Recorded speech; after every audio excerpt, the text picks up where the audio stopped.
I should actually read the disclaimer today, don't you think?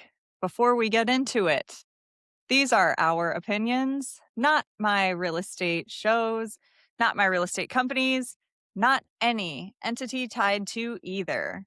Just ours. Mine, Josh's, and producer Brian's. Now let's go.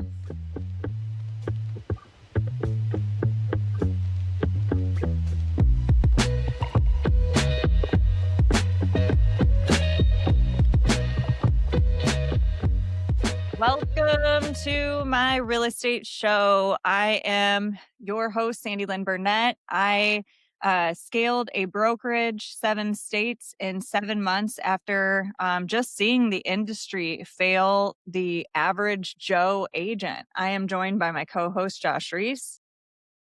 I'm Josh Reese. I am the director of advancement at my real estate company, and I met Sandi Lyn because her business partner threatened to burn my house down if I didn't join their brokerage.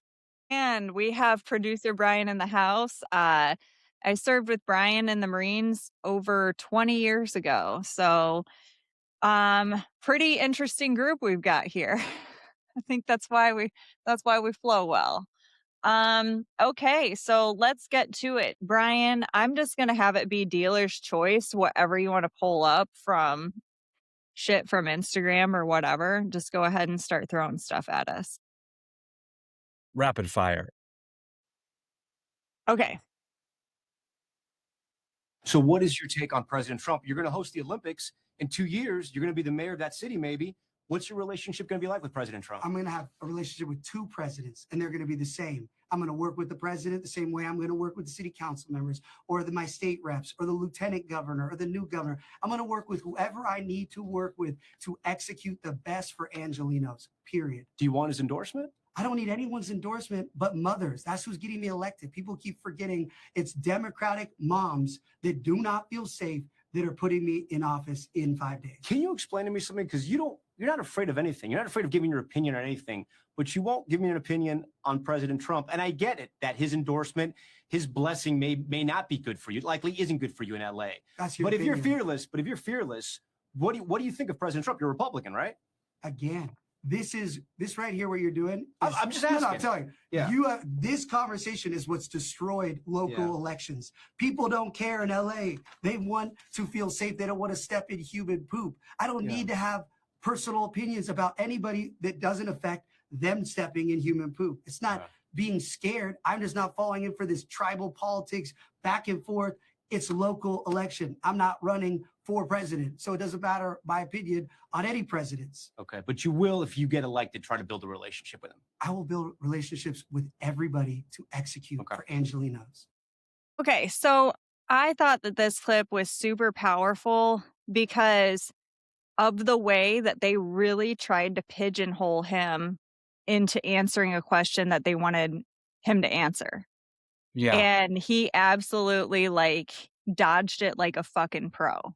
Without trying to dodge it. You know how they're like, I'm really glad you asked that. And here's why Americans that ask questions are amazing. And let's talk about questions for a minute. He really artfully said why he wasn't answering it.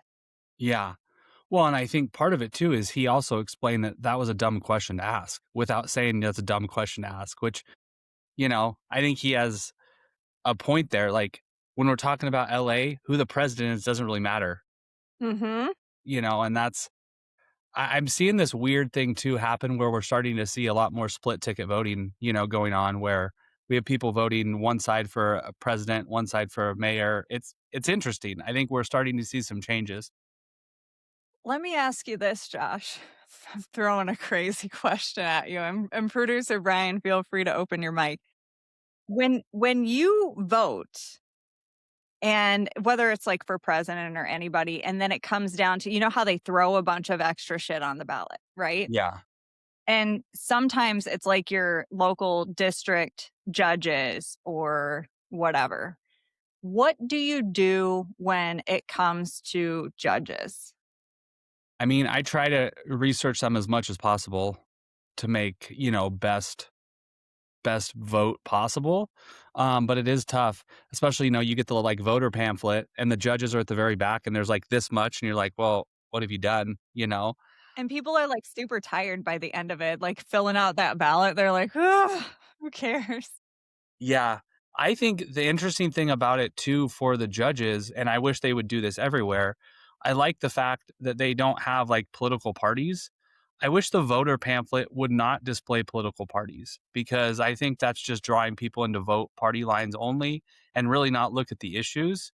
So I wish we would get rid of all of the party designations in the voter pamphlets and all that type of stuff. Not that you wouldn't kind of know how people are leaning, um, but I think there's a lot of people that don't even read about the candidates. They just see what party they're with and fill out their ballot that way. And it's like, that's kind of counterproductive. Sometimes it is my, fallback. I wouldn't say it's my go-to, but if all else is the same and then one's an R or one's a D, like, I'm gonna pick over a letter, you Yeah. know? I'll tell you what I do for the judges. I vote them all out every single time, Oh, whether I know them or not, whether I like what they're doing or not. I want fresh judges in every single time. I think that there's something fucked up about these sitting judges that they start making terrible decisions.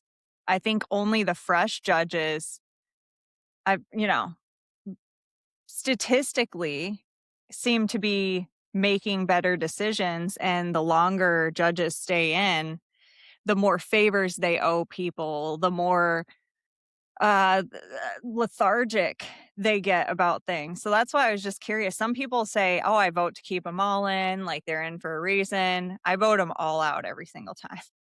well, and I don't necessarily think that that's a bad thing in some places. Here's my half baked idea, and I'm not saying this is a good idea, but I think it would change things if we ran political elections and elected officials were treated like private company employees, where if we don't like you, you get ousted. And I think especially for the judges, it would keep them on their toes to be like, hey, if the people don't like me, and obviously it couldn't just be like one person doesn't like you, but I think if we had a better recall system, it would hold a lot more people accountable. And I think that goes all the way to the top, even with, term limits and stuff at the Senate level. I think that all goes hand in hand. Yeah, and I find it very interesting that there's all kinds of different, like, years, limits, everything. And there's gotta be a reason for it. It's like they don't want to vote have change for president, governor, mayor, like every single thing at the same time. I get it. But it's super interesting in what does have a term limit, what doesn't have a term limit, what is anything dictated by age besides young? I don't think so. I think every single thing you can be fucking 100 years old, and if they decide you still have the cognitive ability to be in that seat, like, they can't get you out of it. Yeah, I think it's interesting. I think, the term limit conversation would really drastically change politics. But who are the people that vote for term limits? Well, yeah. The other thing that I think too that's so surprising to me is just with the whole fact of human nature. And it goes back to that quote. I think Elon made it about, if you give yourself 3 months to accomplish a project, you'll accomplish it in 3. But if you give yourself 6, you're going to take 6 months. And I think that goes really good into politics because we have these people in politics that are sitting there. Basically, they know for the rest of their life, they're never going to get voted out. They have such support in their district. What's their incentive to do any good? Like, they're getting a guaranteed paycheck. They're getting inside trading information on stocks. Majority of these people come into Congress at a young age with, net worth that's very little. And within 10 years are multimillionaires. What is their incentive to actually do anything? They don't have, they're not incentivized like, hey, you make more money if you actually help your country out. You can just sit in a seat and collect your paycheck. And it's like, that's human nature. We know that. I think it's time that we reevaluate that whole process. Have you ever seen there's a reel where, gosh, I'm gonna ruin it, but there's this guy reading, and you basically think that he's talking about like basketball players or something statistically, terrible credit, one in whatever, blew their fortune, one in whatever, terrible credit, um, accused and found guilty of a terrible crime, whatever, how many, all these statistics. And then he's like, these are congressmen. Like, Yeah. and so I think we should find that. I think that'd be very interesting. But if you're just tuning in, the reason we're kind of talking about just the political climate right now is because the LA mayoral election is tomorrow. We just played a reel where this person really tried to do a gotcha with Spencer Pratt. What president are you voting for? What side of the aisle do you lean on? You're Republican, right? And he refused to answer it. And he was just like, I am on LA, like Los Angeles this side. I'm on clean the shit up out of the street side. And I just found it very interesting. Like, he has to have had some major media training. I've not heard him stutter or stumble one time. And they No. really throw a lot at him. I've watched this guy get interviewed a bunch of different ways. Fox and Friends asked him, "What are you going to do about what would you tell the undecided voter?" And he goes, "Undecided? Well, clearly, if they're undecided, they don't live in Los Angeles, because they're definitely voting for me if they live here." And just, he's got an answer for everything. I find that very fascinating because I sure as hell don't. Yeah. I think he's a very polished speaker for sure. Which is surprising. Yeah. Did you see what they did to the sidewalks with the stencils? Mm-hmm. Okay, so that to me was genius. So anybody Tell who the hasn't audience about it, yeah. Yeah, so anybody who hasn't seen this, basically they took stencils and a pressure washer and pressure washed into the dirty sidewalk, basically a political ad campaign about how, just think how clean this city could be. And I thought it was hilarious because talk about a catch-22, because if the current mayor sends the street crews out there to swipe it off, you're basically admitting you have a problem. But if you don't clean it up, now you are leaving political ads that are just all over LA. And it's like a perfect catch-22 for how to run a campaign. Like, I've never seen such a thing before. Thank you, Yeah, Brian. there Yes. it is. Imagine if the streets were this clean, Spencer Pratt for mayor of LA. Now, think about it. It's the opposite of tagging. Yeah, How fucked up is it that cleaning, like power washing something, it leaves that big of a mark? yeah, That is not a good mark on Karen Bass. And when you think about it, and what's really cool is when they run the ad, they'll clean up that part and then they'll pan up to like Tent City yeah, with the homeless people like doing drugs right there. And yeah. so I just find it fascinating. Like, I want to know who thought of that one. That was incredible. And His team they're on it, I think, when it comes to, thinking outside the box for sure. so, speaking of random like elections, I forget which state this is, but there's a gubernatorial election. Am I saying that right? Gubernatorial I think so. election ad where both got gubernator. Stop it. Is that really how it's spelled? Gubernatural? Stop it. I don't know why I found that so fun. Um, but there's the two top candidates, the two contenders, okay? They did an ad together. And they're both like two bald guys, one's black, one's white, and they're basically like, look, he's on, we have very different views on lots of things. We have very good haircuts. They made like a joke, and they're just like, you should know that we don't hate each other. We're not going to do some smear shit, and this is how we're going to run our campaign. I thought that was a class act. I can't say I would ever run a campaign like that. I'd probably be more Spencer Pratt style, Donald Trump style, but I was like, good for them, for that really got my attention, and good for them for running a campaign like that. It was Yeah. in a state that doesn't matter, I'm sure, but Probably like South Dakota or something, you know? Yeah, exactly.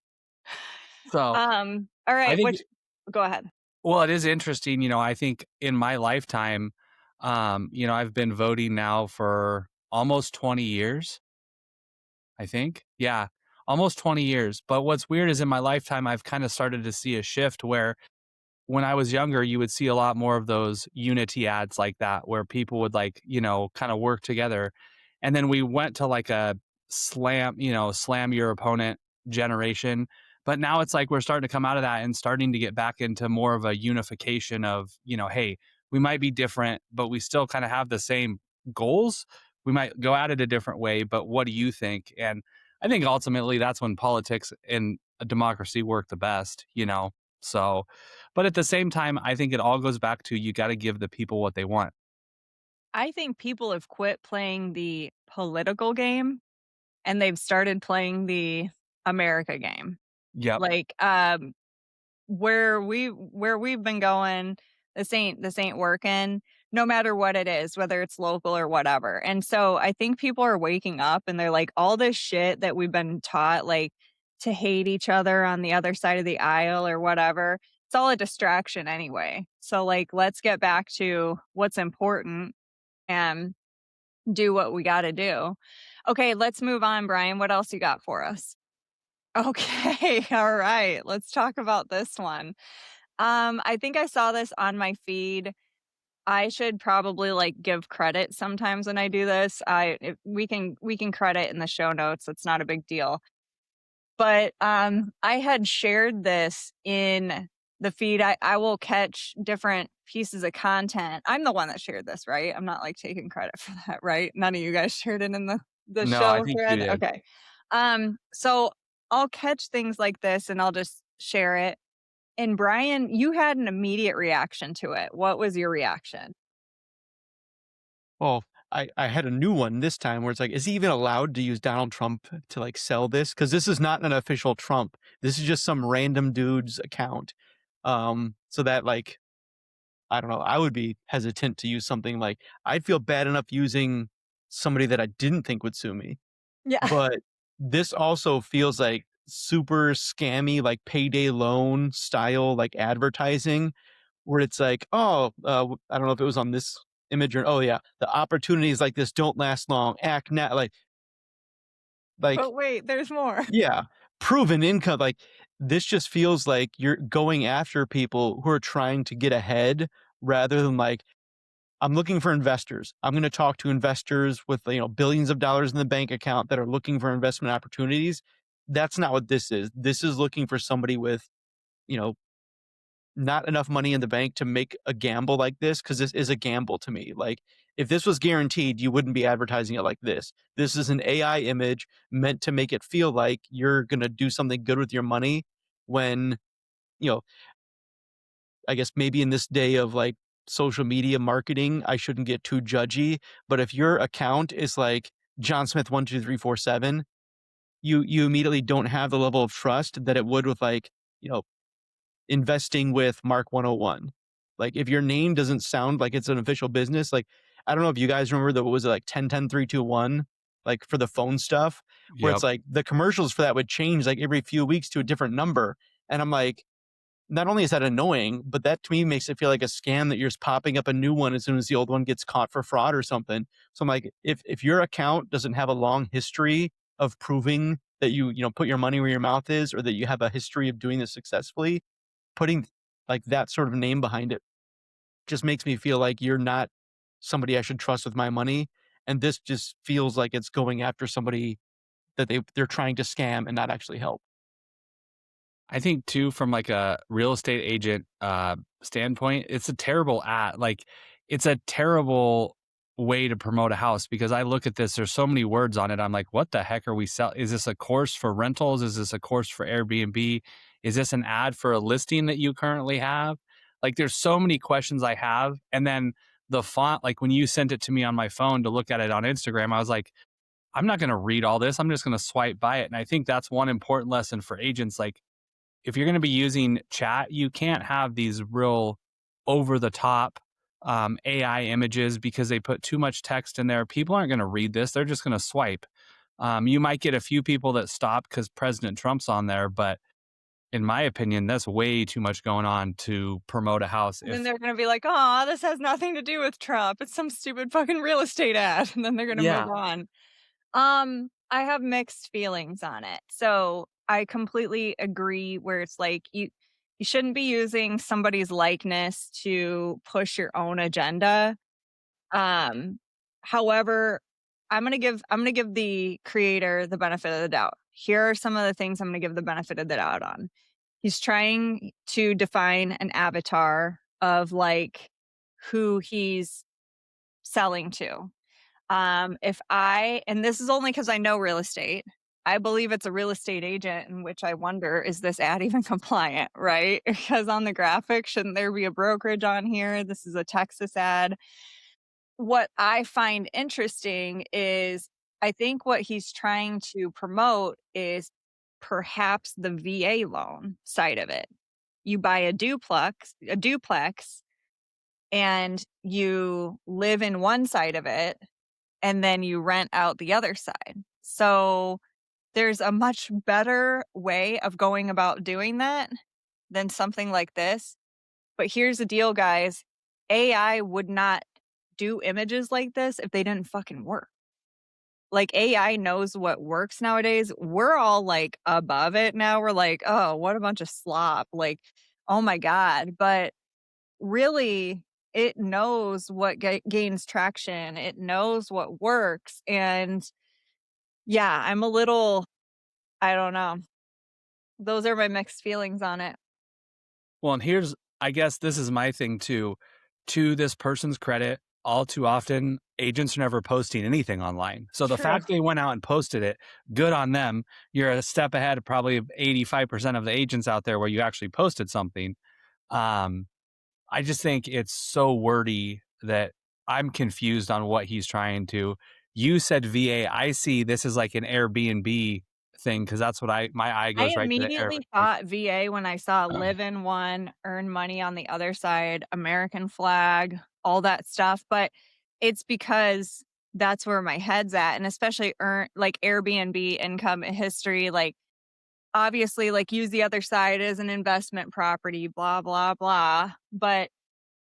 And if it's in Killeen, then I think that it said Killeen, Texas. So that's like, that's a military area, I believe. So, all right. What else you got for? Oh, and then lastly, with the colors on that ad, it's like so AI. What is with AI doing gold, red, like all the overly detailed crap? Like it's just, Josh and I actually were redoing our true crime and real estate logo over the weekend, and I really let him have it.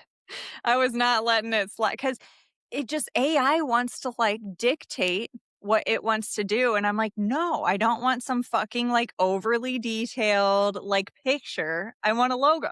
I just want a Yeah. fucking logo, And isn't it weird because you used AI to come up with the previous logo and it did fine. And so look at how much AI has changed to where you're probably typing in basically the same commands, and that's what it spit out was practically what we just saw in a true crime and real estate logo.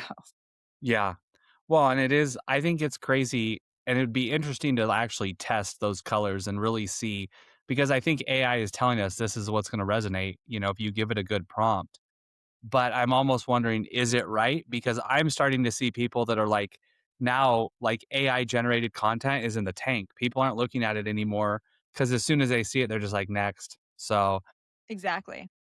I, for one, am very tired of it. Bring back real actors, bring back real movies. I'm even willing to wait till summertime to watch it, like the good old days.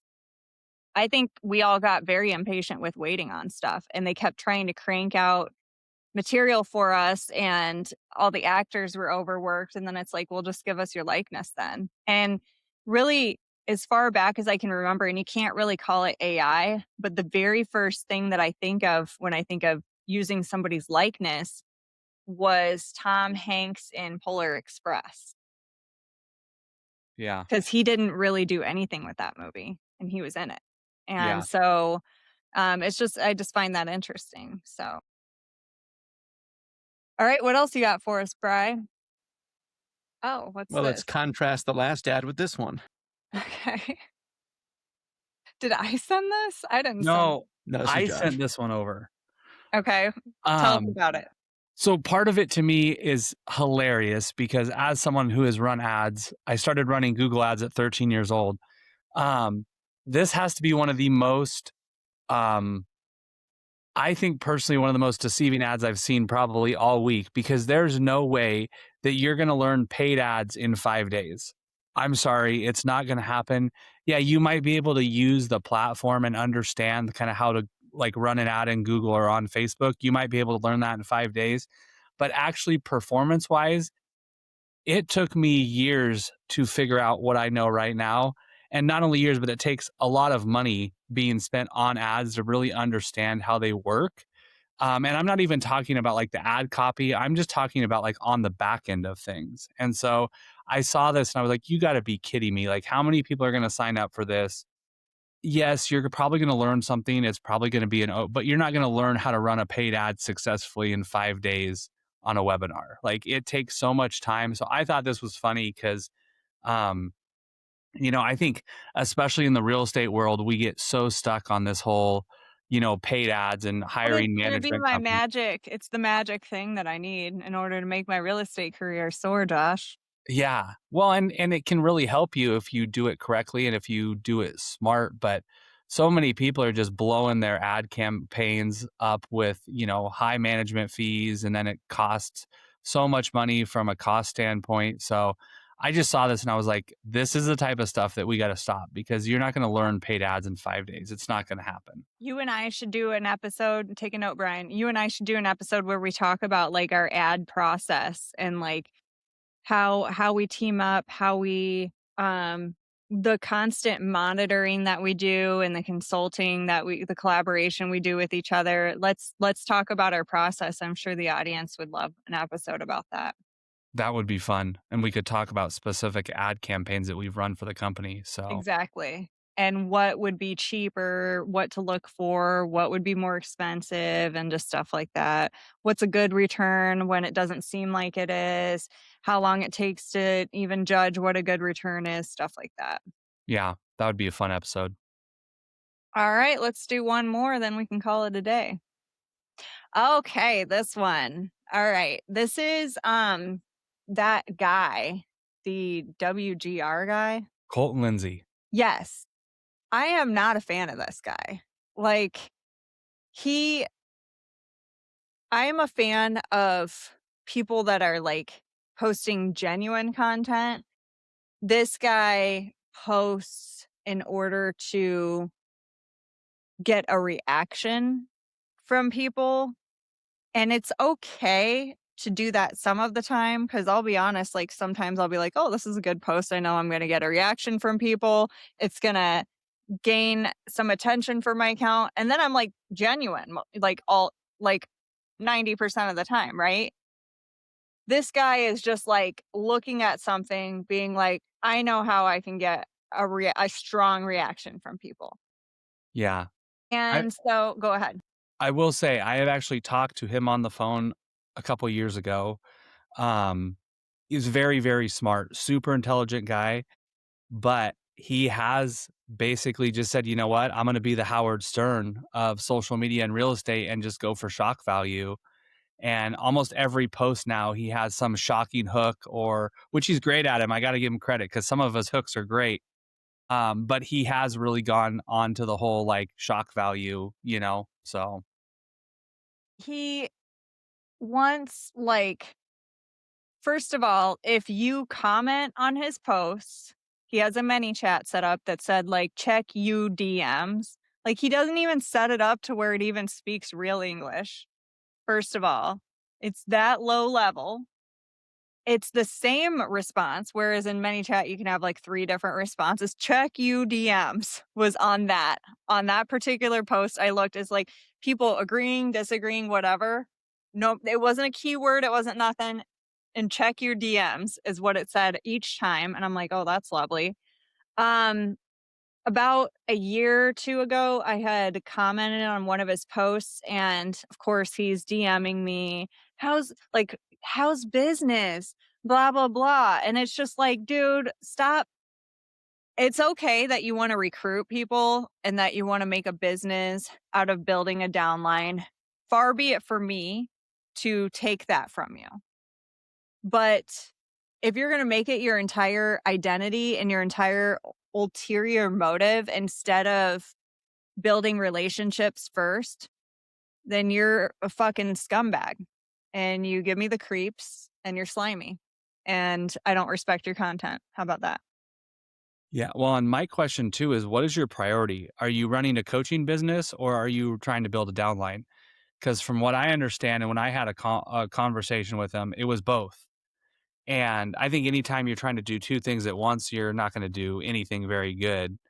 So, and I don't know, he promotes that he's very successful and has, who knows if it's true? I Don't have they no all? idea. They're all so successful, Josh. But I I'm think, very successful. I don't live in an apartment or anything. well, and this can be a topic for another show because I know we're running out of time, but just like the coaching space in real estate is getting out of control.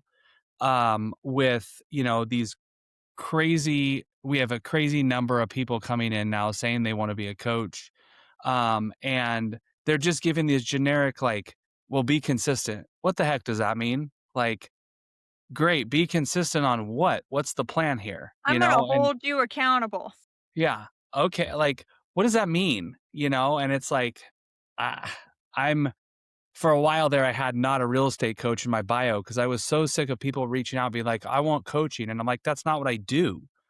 And I tried to run a coaching business and I had like 25 clients signed up and it was going really well. But what I learned is it's from a coaching standpoint of business, it's a terrible business model because it's almost unscalable. Mm-hmm. Um, you cannot, it's not like fitness coaching where you can put together like plans and give them like, it doesn't work that way because everybody has a different business. You have to keep track of where all your clients are. It is kind of like fitness coaching because it all depends on the client and what they're willing to actually do. A lot of people Yeah. get into coaching thinking, again, this is going to be my magic fix. This is the thing that I need that's going to like make my business just explode. It's all about whoever sells them the best. And whether it be I'm going to learn those fucking ads or I'm going to, get a coach or whatever. The best thing that anybody ever told me was, you already know what you're supposed to be doing. You wake up, you really know what you should be doing in real estate. It's just a Yeah. matter of whether you're doing it or not. Like, Yeah. then comes the coaching. Like, after you've already gotten as far as you possibly can go, doing the shit that you already know you should be doing, then that's when you need a coach. Yeah. Well, and that's my frustration too right now with this industry is we have brokerages that are bringing people on, taking a split and brand new agents and telling them, "Hey, you need to go find a coach." It's like, "Wait a second. What are you doing as a brokerage?" Like, you know, and that's the part of the whole industry that is to me is just like as a brokerage, you should be teaching your agents, the foundations of real estate. And then once they get beyond that, if they need to go find a coach for their specific niche or something, great. Um, but I found out right away that it was a business that was almost impossible to scale and actually provide value. And so I shut it down very quickly because I was like, this isn't realistic. And the other thing that I ran into too is like, there was one thing, a system that we used that worked really well in one state. And I took it to another state and had that person tell me, we can't even do this in our state because it's illegal. It was in Texas because of the whole non-disclosure state. We were doing some stuff with like post sales and all that type of stuff, and we couldn't do it in Texas. That's where I think it gets even more convoluted because just because you have something that works in one market, you can't just package it and take it to another market. It's no guarantee it's going to work. The things that are going to work are the things like you said, Sandi Lyn, where it's like, yeah, you need to make your contacts. Yeah, we know that. But when you get into that granular stuff, it doesn't work. And I have yet to see like, okay, yeah, Tom Ferry, but like individual real estate coaches, I have yet to meet one who actually makes more money than a true high producing real estate agent. Amen. I haven't met one yet. Doesn't mean they don't exist, but I've never met one. Brian, before we wrap it up, I want you to tell your C4 story to our audience. Okay, so C4 is an explosive, but it only works with electrical current. So just like a block of C4 is just, Play-Doh or clay or whatever, it's completely inert. And when we were, not at the same time, but our Marine combat training as non-infantry MOSs, like we're just, regular admin, cook, whatever type jobs. Our training is 3 weeks long just to get a basic overview of all of the, tactics and weapons that we use in case we're ever needed to fill that spot to better fit into the hole or whatever. So we go through the various courses, and my dad has a history with EOD, explosive ordnance disposal, and artillery. So I learned a little bit about explosives growing up. And when we got to this point in the training, the instructors were passing around various things like, here's a hand grenade, a dummy hand grenade, just so you can see like the body, the fuse, the pin and the spoon and all that kind of parts. Here's a claymore mine, this is a plastic thing. Here's you attach the lead wires, blah, blah, blah. And when they got to the C4, I was like, oh, this thing's boring. How does it even work? And I started like slamming it down on the table a few times. And like everybody, panicked and dove for the corners and everything. And obviously the instructors knew what was going on. And, I want to say at this point, I remember them laughing, but I, can't say for sure. But it's like, I always think that's a good joke because it hits both audiences equally well every time. If you don't know the joke, you're perfectly fine and safe. Everything's okay. You just panic for a second. If you do know the joke, you get to watch the reactions of the people that don't. So I always enjoy, one, telling that story, or two, on the, rare opportunities that comes up to, experiment or play with that joke to, it's fine. If you know what you're doing, it's perfectly safe. Thanks, Brian. So all right, well, that was today's show. Tomorrow, I definitely do want to play that an agent in 2026 reel, because it'll be fun to go through everything that's expected of us as an agent if we want to keep getting business. And yeah, so that was today's show. Catch us tomorrow, noon Central Standard Time, and we publish episodes every night at 9 p.m. Central. We'll see you later. If you guys found value, share this with somebody else.